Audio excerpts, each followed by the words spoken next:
শ্রেষ্ঠ মানুষ হতে গেলে আপনাকে 3টা গুণ অর্জন করতে হবে। আপনি যদি মনে করেন আপনাকে মানুষ স্মরণ করবে একটা দিন, মৃত্যুর পরেও আপনাকে স্মরণ করবে, অথবা আপনি শ্রেষ্ঠ মানুষ হতে চান, সোনার মানুষ হতে চান, তাহলে শ্রেষ্ঠ গুণগুলো আপনি অর্জন করতে হবে। 3টা গুণ। 1 নম্বর গুণ, সততা আপনার মধ্যে আসতে হবে। আপনার জীবন চলে যাবে, আপনি সত্যর পথ থেকে নিজেকে বিচ্যুত হওয়া যাবে না। সততা কেমন দেখেন, নবী সাল্লাল্লাহু আলাইহি ওয়াসাল্লাম 40 বছর পর্যন্ত মক্কার মুশরিক মানুষগুলো আমার নবীকে সম্মান করেছে, এমনকি আলামিন উপাধি দিয়েছে আমার নবীকে। 40 বছরের ভিতরে নবীর নামটা পর্যন্ত ভুলে গেছে, মুহাম্মদ। আলামিন বলতে, আলামিন বলতে। কতটা সততা থাকলে একটা মানুষ, সে জাহেলিয়া যুগে আবার। এই জন্য দেখেন আল্লাহ রাসূল যখন চলে আসতেছেন, মক্কা থেকে মদিনায় যাচ্ছেন ইসলামের জন্যই, এ মক্কাবাসী 40 বছর যাকে আলামিন বলল, যখন নবী সাল্লাল্লাহু আলাইহি ওয়াসাল্লাম বললেন জমিন যার, বিধান চলবে তার, আল্লাহর হুকুম মানতে হবে আল্লাহর জমিনে, তখন নবী সাল্লাল্লাহু আলাইহি ওয়াসাল্লাম শত্রু হয়ে গেলেন।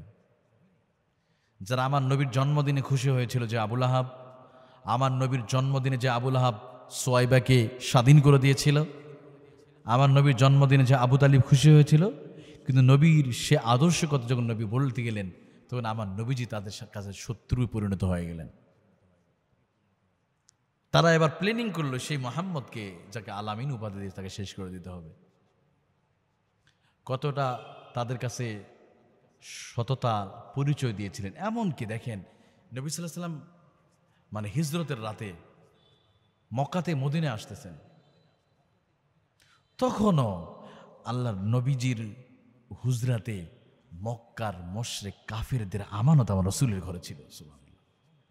নবীজি আলীকে, আলী রে শুনে রাখো, আমি তো চলে যাব, আমার এই আমানতগুলো তুমি এই মক্কার মুশরিকদেরকে, যারা ঈমান আনে নাই তাদেরকে তুমি পৌঁছায় দেব। অনেকে ঈমান আনে নাই, তাদের আমানত আমার ঘরের ভিতর আছে। আলী, তোমার এই বিশাল দায়িত্ব দিয়ে চলে গেলাম আলী, তুমি মেহেরবানি করে আমার আমানতের দায়িত্বটা যথাযথভাবে তুমি পালন করবে। নবীজি নিজের এলাকা থেকে চলে যাচ্ছেন, তখনও মক্কাবাসীর আমানত আমার নবীর ঘরের মধ্যে আছে। মক্কার মুশরিক কাফেররা রাসূলুল্লাহর প্রতি ঈমান আনে নাই, নবীজিকে ঈমান আনে নাই, কিন্তু নবীর আদর্শ প্রতি ঈমান আনে নাই, কিন্তু নবীর প্রতি ভালোবাসা তাদের ছিল। নবীর জন্মদিনে খুশি হয়েছে, নবীকে আল আমিন উপাধি তারাই দিয়েছিল, বিশ্বাসী বলেছিল, কিন্তু নবীর আদর্শ গ্রহণ করা নাই। বিদায় মুহূর্তে আল্লাহ রাসূলের ঘরে তাদের আমানতগুলো রয়েছে। সুবহানাল্লাহ। শ্রেষ্ঠ মানুষ হতে গেলে বিশ্বাস অর্জন করতে হবে।